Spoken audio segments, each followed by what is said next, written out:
चादर को उम्मीदों से बुनेंगे, सपनों की चादर को उम्मीदों से बुनेंगे, हर दिल में नए भारत की दीप जलाएंगे। विकसित होगा भारत 2047 तक, हम अपनी मेहनत से नया इतिहास बनाएंगे, नया इतिहास बनाएंगे। नमन है, वंदन है, अभिनंदन है। मंचल सिंह निर्णायक महोदय, आदरणीय गुरुजन, मैं साहिबा राजकीय बालिका इंटर कॉलेज चोलापुर वाराणसी की छात्रा आज आप सभी के सामने विकसित भारत 2047 के पक्ष में अपने विचारों को व्यक्त करने जा रही हूँ। मान्यवर, अगर हमारे 40 करोड़ पूर्वज सर्वशक्ति संपन्न अंग्रेजों की गुलामी की जंजीर को तोड़ सकते हैं, तो जरा गौर फरमाइएगा, क्या 142 करोड़ भारतवासी भारत को एक विकसित राष्ट्र नहीं बना सकते? मान्यवर, भारत 32,87,263 किलोमीटर में फैला अब 142 करोड़ जनता को अपने आंचल में समेटे हुए एक अडिग, अटूट एवं कालजी राष्ट्र है। जिस देश में 37 करोड़ युवा है, भला उस देश का कौन सा लक्ष्य पूरा नहीं हो सकता? मान्यवर, विकसित भारत 2047 का सपना केवल हमारे देश के प्रधानमंत्री श्री नरेंद्र मोदी जी ने नहीं, बल्कि देश की हर जनता ने अपनी जागती हुई आंखों से देखा है। यह वह सपना है जिसे पाने के लिए जिस और जवानी चलती उस और जमाना चलता। तो भला से कोई सपना कैसे कह सकता है? शायद सपना कहने वाले लोग भूल रहे हैं कि 1950 में शिक्षा 18% से आज 77 पहुंच चुकी है।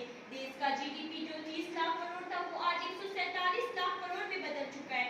एक आम आदमी की आमदनी 274 रुपए से 1.5 लाख हो चुकी है। 30 मेडिकल कॉलेज से 612 हो चुके हैं। 214 सरकारी हॉस्पिटल 41,000 में बदल गए हैं। 1,40,000 सरकारी स्कूल 15 लाख में बदल गए हैं। 32 वर्ष की औसत आयु अब 40-70 वर्ष हो चुकी है और महिलाओं की औसत जो 946 थी, अब वह 1,020 हो चुकी है। 75 लाख करोड़ का बजट 1 लाख करोड़ से भी ज्यादा हो चुका है। मान्यवर, इन 75 सालों में हम कहां से कहां आ गए और अभी भी आपको विकसित भारत 2047 का सपना लग रहा है? गौर फरमाइएगा, हर एक सपना सच्चाई है जिसे हम तुम पा सकते हैं।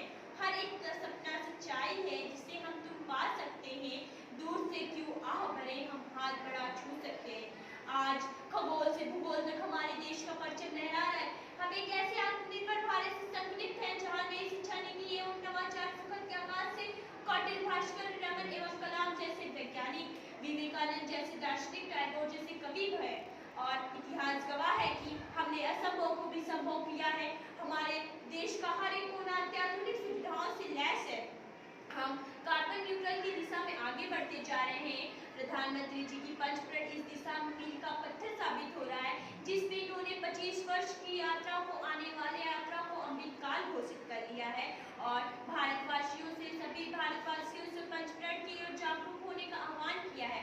पहला, 25 वर्षों में देश के विकसित बनाने का संकल्प। दूसरा, गुलामी की मानसिकता से मुक्ति। तीसरा, अपनी जड़ों पर गर्व करें। चौथा, देश की एकता को मजबूत करें। पांचवा, सभी नागरिकों में कर्तव्य की भावना उत्पन्न कर राष्ट्र की प्रगति में योगदान। सचमुच आत्मनिर्भर बनेगा भारत, दुनिया पर छा जाएगा, दुनिया पर छा जाएगा। हर व्यक्ति शिक्षित होगा, हर भेदभाव मिट जाएगा। नई शिक्षा को कायम करके हर क्षेत्र में अव्वल आएगा, हर क्षेत्र में अव्वल आएगा। मेरे सपनों का भारत 2047 में अवश्य विकसित हो जाएगा, अवश्य विकसित हो जाएगा। जिसे भी अभी भी विकसित भारत 2047 का सपना लग रहा है, शायद वो भूल रहे हैं कि मेक इन इंडिया योजना, डिजिटल इंडिया योजना, स्वच्छ भारत मिशन, जल जीवन मिशन, सौर ऊर्जा, पवन ऊर्जा, ये सभी नीतियां दीर्घकालिक दृष्टिकोण से तैयार की गई है। मान्यवर, 2047 में भारत की मानव विकास 0.63% के उच्च स्तर से 0.8 के उच्च स्तर तक पहुंचने वाला है। होता है निर्माण देश का पाकर उत्तम शिक्षा, होता है निर्माण देश का पाकर उत्तम शिक्षा, करे देश के सभी नागरिक निज कर्तव्य समीक्षा। जन कल्याण और विकास की इमारत में एक उदाहरण उल्लेखनीय है कि हमारे देश के प्रधानमंत्री श्री नरेंद्र मोदी जी द्वारा धनतेरस एवं आयुर्वेद दिवस पर 70 वर्ष और उससे अधिक आयु के सभी बुजुर्गों को आयुष्मान भारत जन आयोग योजना के विस्तारीकरण, विकसित भारत का अपना निर्णय भारत अपने विश्व में परचम लहराएगा और हम 2047 में निश्चित रूप से 2047 में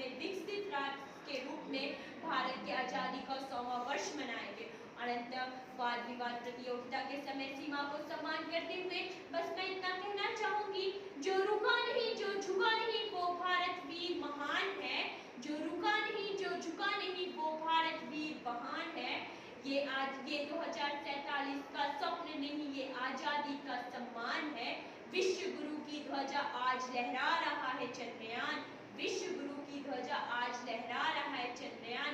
अब चिड़िया नहीं मान्यवर, अब चिड़िया नहीं, सोने का बाज बनेगा हिंदुस्तान, सोने का बाज बनेगा हिंदुस्तान। जय हिंद, जय भारत, जय।